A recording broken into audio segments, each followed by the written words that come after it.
Pandemi COVID-19 di Indonesia kini memasuki gelombang ketiga. Disebabkan oleh varian baru Omikron, angka positif harian akan jauh melebihi kasus varian Delta yang pernah terjadi. Meski demikian, masyarakat diminta jangan panik dan tetap waspada. Pelajaran dari gelombang kedua seharusnya membuat pemerintah dan masyarakat tentu saja harus lebih siaga. Lantas, bagaimana pemerintah menghadapi puncak gelombang ketiga?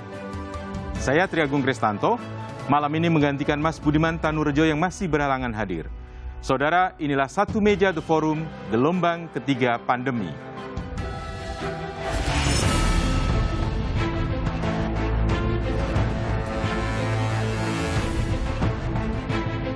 Jadi kalau puncaknya kita dulu pernah 57.000 per hari, kita mesti siap-siap dan hati-hati dan waspada, tidak perlu kaget, itu bisa 2 kali sampai 3 kali di atas puncaknya. Kita masih belum tahu berapa puncaknya akan terjadi di Indonesia, yang perkiraan kami akan terjadi di akhir Februari. Kita tidak bisa menghindari ledakan ini karena memang efektivitas dari varian ini. Namun yang bisa kita lakukan adalah memitigasi, meminimalisir dampak, terutama kehunian rumah sakit dan juga kematian. Selain sekarang harus kita pertimbangkan adalah dan kita perhatikan adalah masalah mencegah dampak jangka panjang, itu disebut long COVID.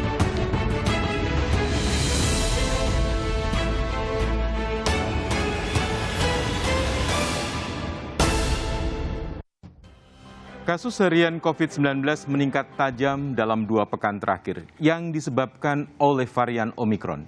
Indonesia bersiap menghadapi puncak gelombang ketiga mulai akhir Februari, bahkan mulai sekarang nampaknya, di mana kasus harian bisa mencapai 3 kali lipat dari puncak gelombang kedua.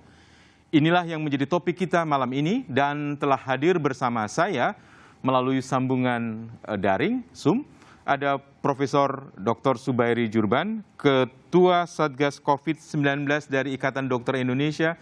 Selamat malam, Prof. Apa kabar? Selamat malam, Mas. Selamat malam semua. Iya, kemudian juga ada Profesor Dr. Agustin Kusmayati, Dewan Pakar Ikatan Ahli Kesehatan Masyarakat Indonesia. Selamat malam, Prof. Agustin. Selamat malam, selamat malam semuanya. Ya, ya. Kelihatan sehat sekali, 2 profesor kita ini malam ini. Dan kemudian yang ketiga adalah Mas Heri Trianto, ini sahabat saya, sekarang menjadi Ketua Bidang Komunikasi Publik Satgas COVID-19. Selamat malam Mas Heri. Selamat malam Mas Tra. Cerah sekali malam ini juga. Halo, selamat malam. Iya, iya. Dan kemudian ada Mas Rafando. Mas Rafando ini seorang peneliti, sejarawan, dan penulis buku Perang Melawan Influenza. Posisinya masih di Australia nampaknya. Selamat malam, Mas Rafando. Selamat malam, Mas. Salam sehat. Ya, salam sehat selalu. Baik, kita akan membahas perang melawan influenza, kemudian melawan pandemi COVID-19 gelombang ketiga ini. Tetapi sebelumnya saya ingin bertanya pada Prof. Zubairi, tetapi sebelumnya kita akan melihat data-data berikut ini. Ini ada kasus positif harian yang terus meningkat, bahkan kalau kita melihat data terakhir Jakarta hari ini, positivity rate-nya sudah nembus di angka 21%. Kemudian kita juga melihat data yang terkait dengan tingkat keterisian tempat tidur di DKI Jakarta, yang juga terus naik, Prof. Dan kemudian juga rasio positif dari PCR-nya, Prof. Ini juga terus naik. Nah, pertanyaannya adalah, Anda menyebutkan Indonesia saat ini masuki gelombang ketiga, tetapi nampaknya juga masih ada tanggapan yang berbeda dari pemerintah, dari Menteri Kesehatan, dan ini masih menimbulkan perdebatan. Tapi menurut Prof. Zubairi, apakah betul Indonesia sudah memasuki gelombang ketiga? Dan apa ukurannya, Prof? Iya, ini jawabnya ada beberapa. Jadi kalau gelombang, kita lihat gelombang pertama dulu, kemudian gelombang kedua, kemudian kita bandingkan. Ini puncak gelombang pertama dulu sudah hampir kita dapatkan. Kemudian hanya beda sedikit banget. Yang kedua, jumlah kasus itu kan tadinya bulan Desember itu seluruh bulan kurang dari 300, awal Januari juga masih tanggal 1 Januari kurang dari 300, mendadak naik tanggal 15 sudah 1.000 lebih, 15 Januari. Dalam waktu 2 minggu dari 15 Januari meningkatnya berapa kali sekarang ini, jadi tinggi banget, jauh di atas 10.000, jadi berkali lipat yang pertama. Yang kedua, pasien-pasien yang dirawat di rumah sakit, tolong diingat bahwa kalau pasien ringan, OTG itu tidak boleh dirawat di rumah sakit, tidak akan dapat dibantu oleh pemerintah. Jadi yang dirawat itu hanya yang sedang dan berat.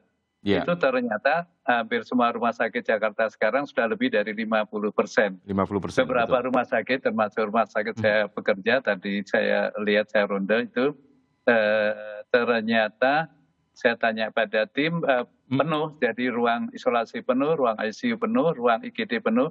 Bedanya dari yang dulu, tidak ada yang menunggu untuk masuk IGD COVID. Dulu sampai antri, sampai lebih dari 16 per hari, jadi itu memang amat sangat bahaya yang dulu, yang Juli Agustus. Jadi itu yang kedua. Yang ketiga, positivity rate-nya tadi sudah disampaikan pada awal Januari itu positivity rate kita itu bahkan Jakarta 0,3%, amat sangat rendah. Untuk Indonesia sekitar 0,5, 0,6 juga amat sangat rendah. Sekarang naiknya luar biasa, menjadi di atas 20%.